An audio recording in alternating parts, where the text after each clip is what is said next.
Hi, my name is Sally. Welcome back to the Reverse Reset Restore channel. Feeling lonely is a normal, natural emotion. It's part of the human condition that transcends age, gender, societal, or cultural boundaries. Loneliness isn't solely contingent on physical isolation. It can persist even in the midst of bustling crowds or within the confines of a seemingly connected digital world, or even in our relationships. At its core, loneliness represents a disconnection, a yearning for meaningful companionship and understanding. That's why it's so painful when we experience it. It highlights what we see as our lack. It points its ugly, curled fingers towards us, offering us shame and self-hatred. So what do you do when you feel forever alone? Is there any way that we can help ourselves feel less separate than from everyone around us? These are the questions I talk about in episode 59 of Reverse Reset Restore, where I offer 15 effective strategies for building connections. You can check out those strategies by clicking on the link below. In this video, we'll be discussing how you can measure your feelings of loneliness by utilizing the UCLA Loneliness Scale, developed by the University of California, Los Angeles.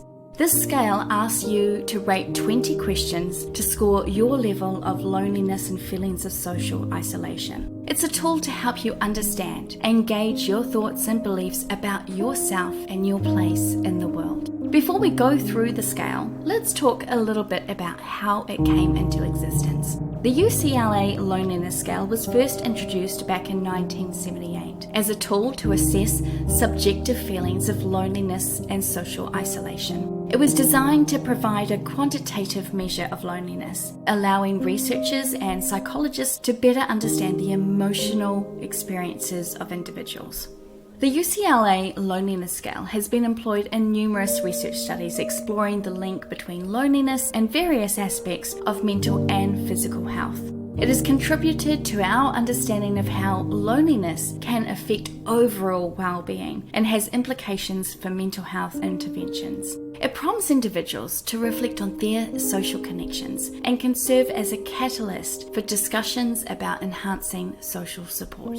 The scale consists of 20 questions that individuals respond to based on their perceptions of loneliness. Questions are framed to capture both emotional and social aspects of loneliness, covering topics such as companionship, understanding, and shared interests. To give you a taste, here are 5 of the 20 questions. As I read them, think about how often you might feel this way, and use the following scale that best suits you. O for often, S for sometimes, R for rarely, and N for never. We'll go into more details about the scoring in a few moments. Right now, jot down or try to remember them, your answers to these 5 questions with either an O, S, R, or N. I feel as if nobody really understands me. It is difficult for me to make friends. My social relationships are superficial. People are around me but not with me.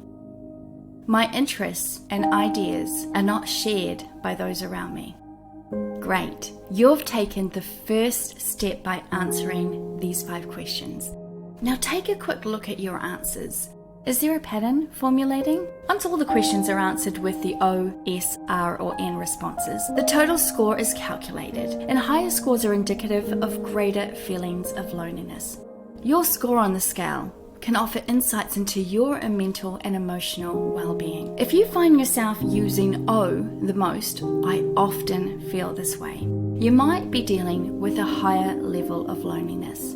On the other hand, if you mostly scored N or R, you're likely experiencing the usual fleeting thoughts of loneliness that can affect us all. The scale is often used to distinguish between transient situational loneliness and more chronic or pervasive feelings of social isolation. Of course, it's important to note that this scale is not meant for a formal diagnosis. It's a tool to help you reflect on how your thoughts, beliefs, and behaviors may be influencing other areas of your life and contributing to your feelings of loneliness. I encourage you to seek professional help and support if you're feeling lonely and or you scored high on the scale. Now, I encourage you to continue your momentum of self-discovery. I've included a link to the full scale and all 20 questions. Taking the time to go through the remaining questions can be an effective way to gauge where you are at in your thinking and belief systems right now,